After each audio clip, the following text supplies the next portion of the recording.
Hello everyone, welcome back to my channel TR learners. ఈరోజు మనం Andhra Pradesh open స్కూల్లో open ఇంటర్లో తెలుగు 4వ పాఠం వ్యాసం ఈరోజు వింటూ నేర్చుకుందాం. రచనా నైపుణ్యానికి పరాకాష్ట వ్యాసం అని గుర్తించుట. ముందుగా పాఠ్య పరిచయం. ఆధునిక తెలుగు సాహిత్య ప్రక్రియల్లో వ్యాసం కూడా ఒక వచన ప్రక్రియ. తెలుగు వచన సాహిత్య ప్రక్రియల్లో చాలా ప్రాచుర్యం పొందిన ప్రక్రియ వ్యాసం. వివిధ సామాజిక రంగాలకు సంబంధించిన భావాలను సమర్థవంతంగా వ్యక్తీకరించగలిగిన సాహిత్య సాధనం వ్యాసం. వ్యాసం అంటే భావాలను వివరించి చెప్పడం అని అర్థం. వ్యాసం 3 భాగాలుగా విభజింపబడి ఉంటుంది. ప్రారంభం అంటే వ్యాసాన్ని గురించి పరిచయం చేయడం, ఆ తర్వాత వ్యాస భాగాన్ని వివరించడం, ఆ తరువాత వ్యాసం ఎందుకు ఉద్దేశింపబడిందో ముగింపులో చెప్పడం. ప్రశ్న జవాబులు.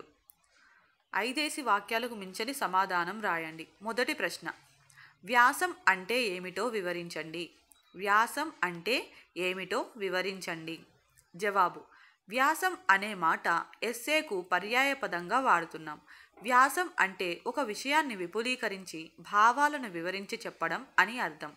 వివిధ సామాజిక రంగాలకు సంబంధించిన భావాలను చక్కగా వ్యక్తపరచు సాధనమే వ్యాసం.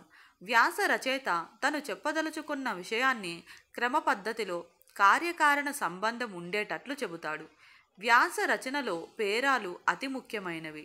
వీటిలో సంపూర్ణ భావాన్ని ప్రతిపాదించే వాక్యాలు ఉంటాయి. వీటి సముదాయమే వ్యాసం.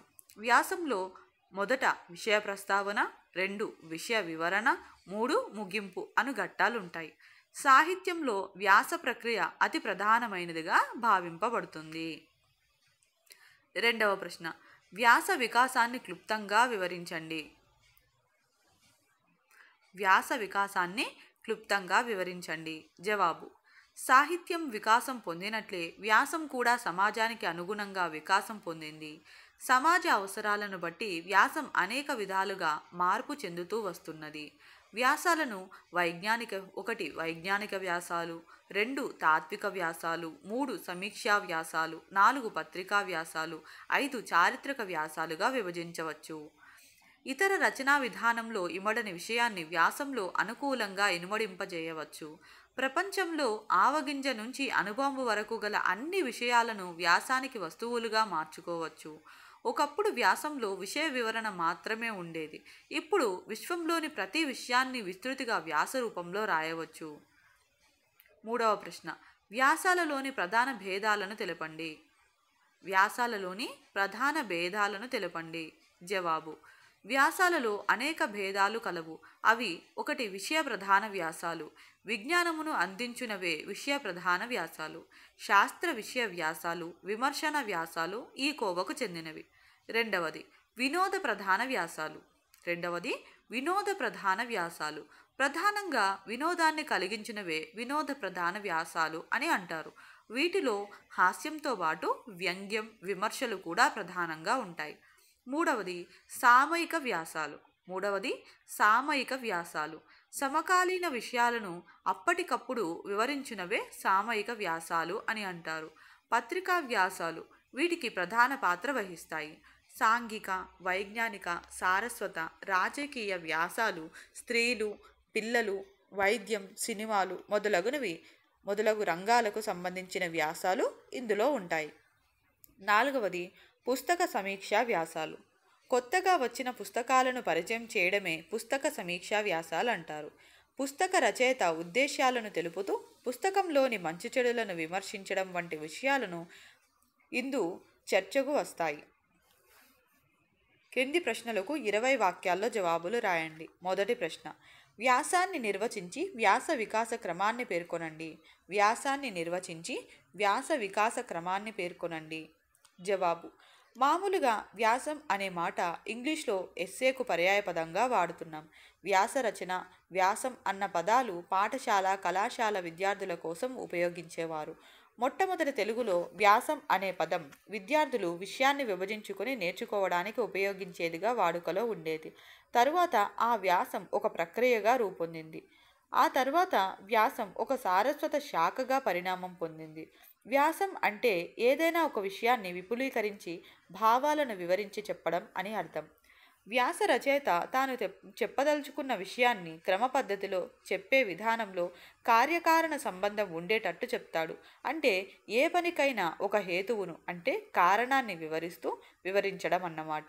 ఆ విధంగా చెప్పడం వల్లనే రచయిత ఆ వ్యాసం ద్వారా ఏం చెప్పదలుచుకున్నాడో అది పాఠకునికి సరైన రీతిలో అర్థమవుతుంది. వ్యాస రచనలో పేరాలు కూడా అంతే ముఖ్యం. ఒక పేరాలో ఉన్న విషయం ఒక సంపూర్ణ భావాన్ని ప్రతిపాదించే వాక్య సముదాయం. అలాంటి వాక్య సముదాయాలన్నీ కలిసి ఒక వ్యాసం రూపొందుతుంది.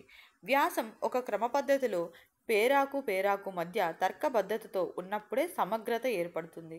సాహిత్యం ఎన్ని విధాలుగా వికాసం పొందిందో అదే రకంగా సాహిత్య ప్రక్రియల్లో ఒకటైన వ్యాసం కూడా సమాజానికి అనుగుణంగా వికాసం పొందుతూ వచ్చింది. సాహిత్య ప్రక్రియలలోని నవల, కథ, కవిత్వం కంటే కూడా వ్యాసం నిత్య జీవితంలో సమకాలికతను పట్టి చూపించే స్వభావం ఎక్కువగా ఉన్నటువంటిది. మొట్టమొదటి తెలుగులో వ్యాసం అనే పదం విద్యార్థులు విషయాన్ని విభజించుకొని నేర్చుకోవడానికి ఉపయోగించేదిగా వాడుకలో ఉండేది. తరువాత ఆ వ్యాసం ఒక ప్రక్రియగా రూపొందింది. ఆ తరువాత వ్యాసం ఒక సార్వస్వ శాఖగా పరిణామం పొందింది. వ్యాసం అంటే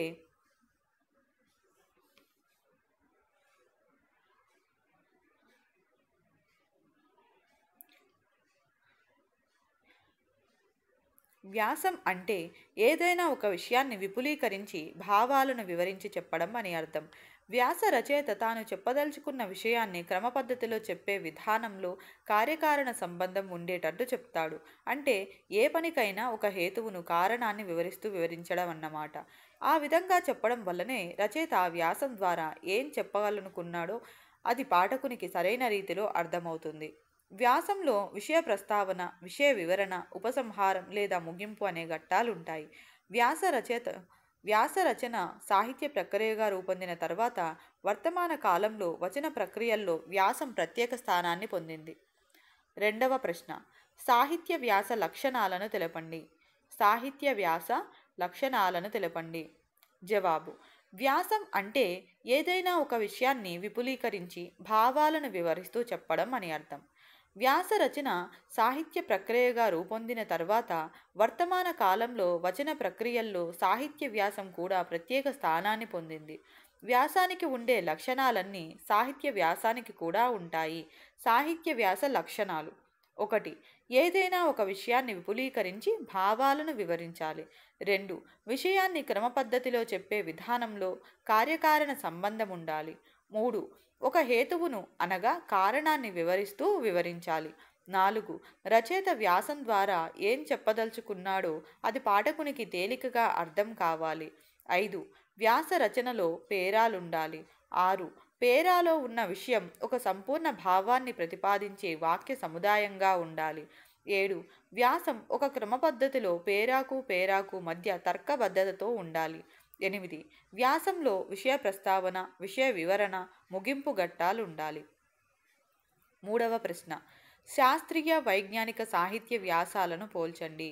శాస్త్రీయ వైజ్ఞానిక సాహిత్య వ్యాసాలను పోల్చండి. జవాబు: సమాజ అవసరాలను బట్టి వ్యాసం అనేక విధాలుగా మార్పు చెందుతూ వచ్చింది. వ్యాసాలను వైజ్ఞానిక వ్యాసాలు, తాత్విక వ్యాసాలు, సమీక్షా వ్యాసాలు, పత్రికా వ్యాసాలు, చారిత్రక వ్యాసాలు మొదలైనవిగా విభజించుకోవచ్చు. ఎలాంటి విషయాన్ని వివరించటానికైనా సమర్థమైన ప్రక్రియ వ్యాస ప్రక్రియ. ఇతర రచనా విధానాల్లో ఇమడని ఏ విషయమైనా రాయడానికి అనుగుణంగా రూపొందింది వ్యాస ప్రక్రియ. ప్రపంచంలోని అన్ని విషయాలు ఆవగింజ నుంచి అణుబాంబు వరకు వ్యాసానికి వస్తువులే. సామినేని ముద్దు నరసింహనాయుడు, పరవస్తు వెంకట రంగాచార్యులు, కందుకూరి మొదలైన వాళ్ళు ప్రమేయాలు, సంగ్రహాలు, వచన కావ్యాలు, ఉపన్యాసాలు మొదలైన పేర్లతో వ్యాసానికి సమానమైన రచనలే చేశారు. కానీ వ్యాసం అనే మాటను మొట్టమొదట ఉపయోగించిన వారు గురజాడ అప్పారావు తన రచనలను వ్యాసాలు అనడంతో అప్పటి నుంచి తెలుగులో వ్యాసం రచనా ప్రక్రియగా స్థిరపడింది. ప్రమేయంగా, సంగ్రహంగా, వ్యాసంగా ప్రారంభమైన ప్రక్రియ ఇప్పుడు ఎన్నెన్నో రూపాలను సంతరించుకుంటూ వస్తుంది. ఒకప్పుడు వ్యాసం విషయ వివరణకు మాత్రమే ప్రధానంగా ఉపయోగపడేది. కానీ ఇప్పుడు వ్యాస విస్తృతి ఎంతగా పెరిగిందంటే విశ్వంలోని ప్రతి ఒక్క విషయాన్ని వ్యాస రూపంలో రాస్తున్నారు, పాఠకులు చదువుతున్నారు. వ్యాసానికి ఉండే లక్షణాలన్నీ సాహిత్య వ్యాసానికి కూడా ఉంటాయి. సాహిత్య వ్యాస లక్షణాలు: 1. ఏదైనా ఒక విషయాన్ని విపులీకరించి భావాలను వివరించాలి. 2. విషయాన్ని క్రమపద్ధతిలో చెప్పే విధానంలో కార్యకారణ సంబంధం ఉండాలి. 3. ఒక హేతువును అనగా కారణాన్ని వివరించాలి. 4. రచయిత వ్యాసం ద్వారా ఏం చెప్పదలుచుకున్నాడో అది పాఠకునికి తేలికగా అర్థం కావాలి. 5. వ్యాస రచనలో పేరాలుండాలి. 6. పేరాలో ఉన్న విషయం ఒక సంపూర్ణ భావాన్ని ప్రతిపాదించే వాక్య సముదాయంగా ఉండాలి. 7. వ్యాసం ఒక క్రమపద్ధతిలో పేరాకు మధ్య తర్కబద్ధతతో ఉండాలి. 8. వ్యాసంలో విషయ ప్రస్తావన, విషయ వివరణ, ముగింపు ఘట్టాలుండాలి. శాస్త్రీయ సాహిత్య వ్యాసాలు: 1. ఈ సాహిత్య వ్యాసాల ప్రధాన ఉద్దేశ్యము శాస్త్ర విషయాలలో ఇమడి ఉన్న మూల సూత్రాలను అందరికీ తెలిసే విధంగా చెప్పడం. 2. ఆయా విషయాల ప్రయోజనాల గురించి వివరించడం. 3. ఈ వ్యాసాలు చదివిన తరువాత పాఠకుడు ఆలోచించే విధంగా ఉంటాయి. వైజ్ఞానిక సాహిత్య వ్యాసాలు: 1. ఇవి విజ్ఞాన ప్రబోధకమైనవి. 2. ఇవి ఆలోచన ప్రధానాలు. 3. రచయిత ఒక విషయాన్ని పూర్వాపరాలతో పరిశీలించి విషయం వివరిస్తాడు. 4వ ప్రశ్న: ఈ పాఠంలోని వ్యాసాల రచనా శైలిని పోల్చండి. ఈ పాఠంలోని వ్యాసాల రచనా శైలిని పోల్చండి. జవాబు: వ్యాస ప్రక్రియ వల్లనే తెలుగు వచనంలో వ్యక్తీకరణ సామర్థ్యం పెరిగిందని చెప్పొచ్చు.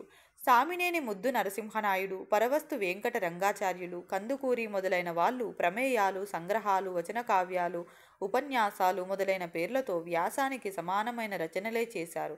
కానీ వ్యాసం అనే మాటను మొట్టమొదట ఉపయోగించిన వారు గురజాడ అప్పారావు తన రచనలను వ్యాసాలు అనడంతో అప్పటి నుంచి తెలుగులో వ్యాసం రచనా ప్రక్రియగా స్థిరపడింది. వ్యాసం పరిమితమైన వచన విన్యాసంతో కూడింది. వ్యాసం రచయితకు పాఠకుడికి మధ్య ముచ్చట వలె నడుస్తుంది. వ్యాసం సమాజానికి అనుగుణంగా వికసిస్తూ వచ్చింది. వ్యాసాలను వైజ్ఞానిక, తాత్విక, సమీక్ష, పత్రికా వ్యాసాలు, చారిత్రక వ్యాసాలుగా విభజించవచ్చు. కందుకూరి వ్యాసాలు ప్రజల జీవితంలో ఆధునికత్వాన్ని తేవడానికి ప్రయత్నించాయి. ఇది వ్యాసం పాఠంలో ఉన్న సమాధానాలు. వింటూ నేర్చుకుంటున్నారు అనుకుంటున్నాను. ఇంకా ఏమన్నా డౌట్స్ ఉంటే కమెంట్ సెక్షన్లో కమెంట్ చేయండి. ఈ వీడియో మీకు నచ్చినట్లయితే లైక్ చేయండి, షేర్ చేయండి. అండ్ ఇప్పటి వరకు సబ్స్క్రైబ్ చేసుకోకుండా చూస్తున్నట్లయితే సబ్స్క్రైబ్ చేసుకోండి. Thank you for watching.